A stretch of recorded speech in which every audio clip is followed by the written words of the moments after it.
Joining me now is Kylie Kremer, who is Executive Director of Women for America First and Women for Trump PAC. Thanks for joining us. Serious pitch for the female vote. Why do you think Joe Biden is so far ahead of Donald Trump with female voters?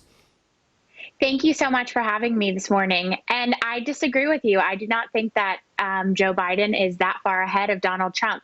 We see that in polling, but that gap is definitely... For CBS and indeed for Fox show that Joe Biden is, I think the latest one I saw was 21-point lead over Donald Trump compared to Hillary's lead at this time of 13. Well, listen, the gap is definitely closing, but I specifically do not believe in the polls. They predicted that Hillary Clinton was going to win by a landslide last election, and we saw that not to be true.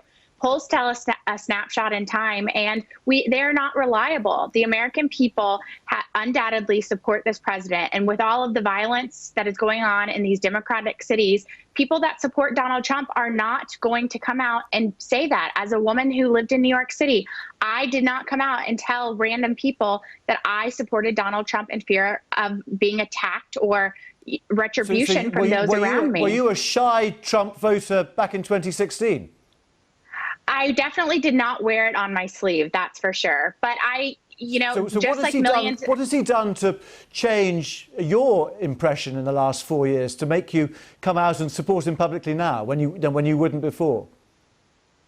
There's nothing that I have supported him from day one. But listen, what he does for the jobs and the economy, 6 million jobs were created, and over half of those were for women specifically. He has worked tirelessly to get rid of NAFTA, to give us the USMCA that has brought jobs back to the economy. And as a woman, and women traditionally care for families across America, he has done more to help put people back to work and put food on the table, and that's what matters to the American people. Do you think that the dozens of sexual assault and harassment claims and lawsuits that he's had to face over the years haven't dented or tarnished him then, as far as female voters are concerned? Well, everybody in America is innocent until proven guilty, first of all. So he has not been proven guilty of any of those things. And secondly, I care not about his rhetoric and about what he tweets, but I care about what he does as a legislator. That's what affects me and my family. And that's how millions of Americans feel across the nation.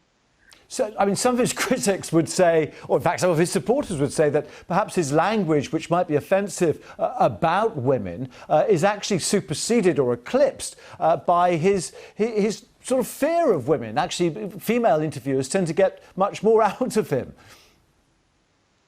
I mean, I'm not sure exactly what you're asking there. Donald Trump is a fearless president who, when he is given a task, he supersedes everybody's expectations. Melania talked about it perfectly last night when she said people talk about when he can't do things. That just makes him work harder. We've seen that not only with him and his businesses preceding his presidency, but we've also seen that in the administration and what his office has been able to do and to accomplish for the American people. It's promises made, promises kept. OK, Kylie Kremer, good to speak to you. Thank you very much indeed for joining us. Thank you so much. On BBC News.